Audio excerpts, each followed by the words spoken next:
কোন পাশে যাবেন আপনারা এখন বাড়ি ভাঙলে? ভিতরে আবার তো ভাঙবো না, তখন কি করবেন? কোন জায়গায় নেবেন এটা এখন? এখানে আইসা কতদিন বাস করতে পারছে এখানে? মাত্র 1.5 বছর। আবার ভাঙবো এখন? যমুনার পূর্ব পারে চলে যাব, এটা ছিল পশ্চিম পার। আসসালামু আলাইকুম প্রিয় দর্শক, আমরা আছি মানিকগঞ্জের দৌলতপুর উপজেলার লালপুর চরে। এখানে চরের বসতি ছিল, কিন্তু দুর্ভাগ্যবশত তাদের আবারও এখান থেকে সরে যেতে হইতেছে। এ দেখেন একটা চরের একটা ঘর, এখানে মানুষজন বাস করে। আর আমাদের এই পাশেই কিন্তু যমুনা নদী, যে ফাঁকা জায়গাটা ওইটা হচ্ছে যমুনা নদী। তারা অন্যত্র কোনো জায়গা থেকে আইছিল এখানে বাড়ি করে থাকতে, নদী ভাঙ্গন কবলিত মানুষ, কিন্তু তাদের হচ্ছে আবারও বাড়িটা ভাঙতেছে, কারণ নদী একদম কাছে চলে আসছে। যাই হোক, আমরা দেখি ওনাদের সাথে কথা বলতে পারি কিনা। দেখেন এই যে বাড়িটা খুলতেছে আস্তে আস্তে। আর এই পাশ দিয়ে কিন্তু আরো বেশ কয়েকটা গ্রামের মতো আছে। এই দেখেন সুন্দর গ্রামের মতো আছে, কিন্তু এরা মনে হয় না যে 1 মাস থাকতে পারবে এখানে। খুব নদীর খুব করুণ অবস্থা। এখানে রান্না বান্না করতেছেন দেখেন। আপনারা কোন পাশে যাবেন বাড়ি নিয়ে? ওই পারে। আপনার বাড়ি কোনটা? এই যে এটা, এই যে আমরা যে ঘরটা দেখাইলাম, এটা হচ্ছে কাকির ঘর। কোন পাশে যাবেন আপনারা এখন বাড়ি ভাঙলে? ভিতরে আবার তো ভাঙবো না, তখন কি করবেন? কয়বার ভাঙলেন তাতে এ পর্যন্ত? কোথাও শান্তি নাই, কেবলই ভাঙ্গে আইছেন, তাই না? এই জায়গা আবারও ভাঙতেছে। দেখেন এখানে রান্না বান্না করতেছে। এখানে ঘর টর ছিল, আর ঘরের যে জিনিসপত্র সবকিছু এই যে বাইরে বের করছে। তাহলে আপনারা ঘর ভাঙতেছেন?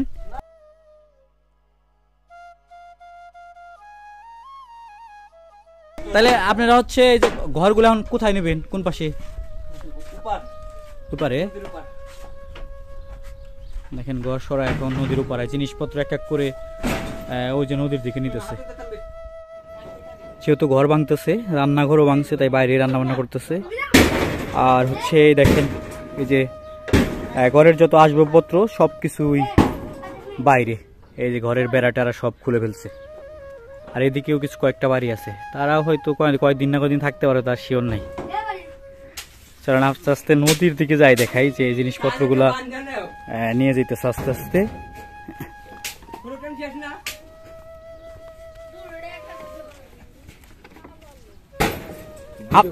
হ্যাঁ, আপনার বাড়ি এটা? আপনার ভাইয়ের বাড়ি। কোন জায়গায় নেবেন এটা এখন? এখানে আইসা কতদিন বাস করতে পারছে এখানে? মাত্র 1.5 বছর। আবার ভাঙবো এখন? খুবই কঠিন অবস্থা। দেখেন এই জিনিসপত্র সবই নিয়ে নিয়ে ওই যে নদীতে যে নৌকা রাখছে, ওই নৌকা করে নিয়ে যাবে।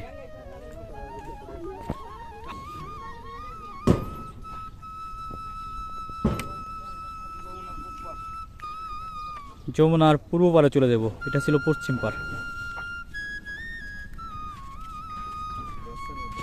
এই যে নিয়ে চলে যেতেছে নৌকায়। আর ওই সামনে হচ্ছে, চলেন সামনে যাই, তারপরে দেখাই। সামনে হচ্ছে ওই যে বেশ কয়েকটা ঘরের চাল টাল খুলে রাখছে না, ওগুলাও চলে যাব। এগুলা নৌকা উঠাইবেন পরে আসলে।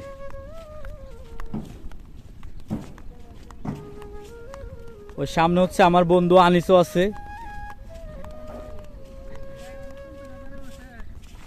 বন্ধু এগুলো করে না। আর যা হোক, এই দেখেন সামনে যে ঘরগুলো খোলা রাখছে, এগুলা হচ্ছে বন্ধু এটা কার বাড়ি?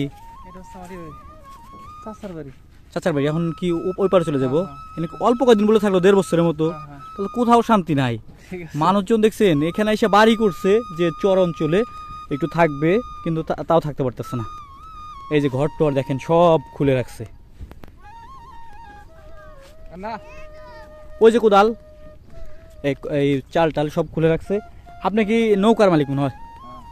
নৌকা ওই পারে নিতে কয় টাকা ভাড়া নেন আপনি? 3000 একদিনে? পুরো দিন তো মনে লাগবো। কয়টা ঘর ছিল ওই বাড়িতে? ও একটা বড় ঘর ছিল, একটা ছোট ঘর। হ্যাঁ, এই দেখেন ঘরের খুঁটিগুলাও এখানে পড়ে আছে। যাক, আমরা কিন্তু একদম নদীতে চলে আইছি, যমুনায়। এই দেখেন জিনিসপত্র এক এক করে উঠানো শুরু করছে। এই যে নৌকা, আর দেখেন নদীর পাড় দেখেন, বালু আর বালু কিরকম ভাঙতেছে। ওই যে আর একটা গন্না ওডিয়া, আর একজনের ওডিয়া, ওনা মানে উঠানো শেষ, উঠানো শেষ ওইটা। দেখেন এইটা কেবল উঠাইতেছে, এই যে নদীর পার। আর আমরা ঘরগুলো দেখাইলাম, ওই দেখেন ওই যে ওইখানেই আর একটা ঘর হচ্ছে, ওনারা নিয়ে যাইতেছে, উঠাইছে। চলেন ওনাদের কাছে যাই, কথা কই।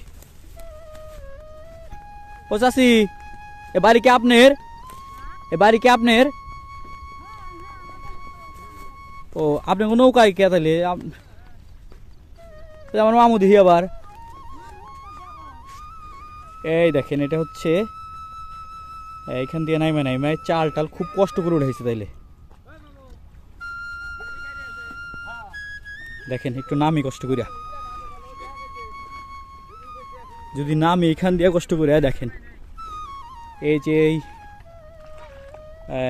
ঘরের সব কিছু, চাল, চকি, বেড়া টেরা সব কিছুই এই নৌকা উঠাইছে।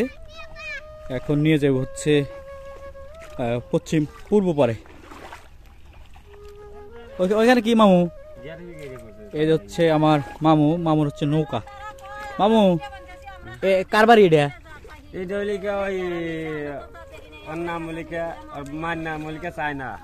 নিশ্চিন্তপুরের। কয়দিন থাকলো জায়গায়? 2 বছর। 2 বছর আবার ভাঙতেছে? তাহলে চড়াইছে শান্তি করি, শান্তি নাই তো। 2 বছরে আবার ভাঙতেছে। আর একটা জিনিস দেখাই, সোনার ঘর। হ্যাঁ, আর একটা জিনিস দেখাই, দেখেন এই নৌকাটা, এই যে এই এটার নাম কি জানো ভাই? গেরাপি। গেরাপি, এই গেরাপি মানে নোংর এটা। হ্যাঁ, এই গেরাপি এখানে রাখছিল জানি নৌকাটা সরে না যায়, কিন্তু বালুতে আস্তে আস্তে গেরাপিটাই হারাই গেছে। দেখেন কি কঠিন অবস্থা। এত ভিতরে চলে গেল ভাই, নাকি ইচ্ছা করে রাখছিলেন? দেখছেন বাড়াই ছিল, কিন্তু এখন একদম মাটির নিচে তলাই গেছে। কোদাল দিয়ে খুঁজতেছে গেরাপিটা। এই দেখেন আমি একদম পাড়ের নিচে আছি। যাই হোক, আবার এখন উঠে যাই। দেখেন তাহলে চরের মানুষের অবস্থা বুঝেন, তাইলে কি অবস্থা মানুষের, যে এক জায়গায় আসছে কিছুদিন থাকতে পারে নাই, চলে যেতেছে। এতদিন ভাঙতো নদীর পূর্ব পারে, নিশ্চিন্তপুর, বলারামপুর, কাকনাদিয়া, কিন্তু ওই পাশে হচ্ছে নদী শাসনের কারণে ও পাশে আর ভাঙতেছে না। এখন এই পাশে, ও বাবা খুব কষ্ট করে উঠলাম। একে আপনার বাড়ি? আপনার বোনের বাড়ি। এখন কোন পাড়ে নেবেন, কোন জায়গায়? হ্যাঁ, ওদিকে ভাঙে না হন? হ্যাঁ হ্যাঁ, ওদিকে হচ্ছে নদী শাসনের কারণে। ও, আমার তো স্যান্ডেল তুলে দিতেছি।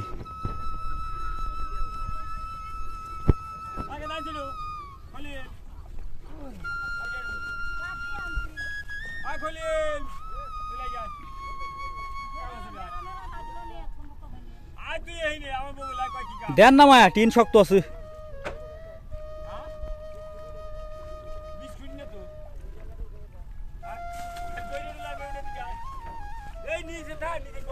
প্রিয় দর্শক, এই হলো চর অঞ্চলের মানুষের জীবনধারা, যে কোথাও শান্তি নাই। আর এই যে ঘরগুলো দেখতে পাচ্ছেন এই সামনে, এগুলো হচ্ছে ওই যে ঘরের প্রথম যে ঘরগুলো দেখাইলাম, ওনাদের ঘরেরই। ওনারা ওই যে খালি নৌকাটায় ওটাই নিয়ে চলে যাবে।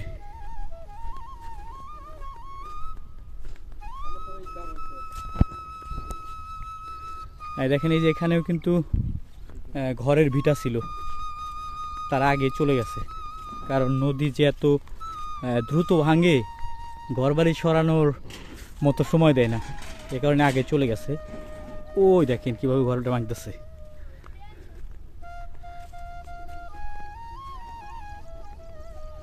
এখানেও বাড়ি আছে একটা।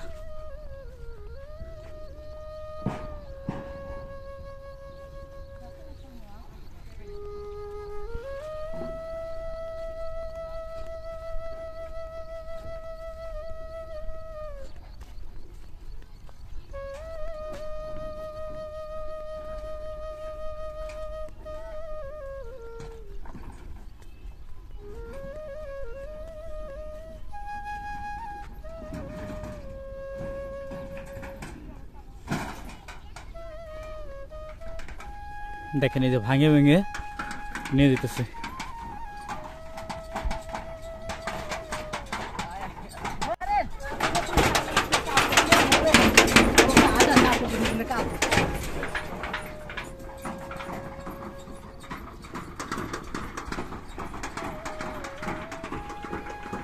এরকমভাবেই নিয়ে হেঁটে যাইতেছে। তো প্রিয় দর্শক, চরের মানুষের জীবনের একাংশ আপনাদের দেখাইলাম।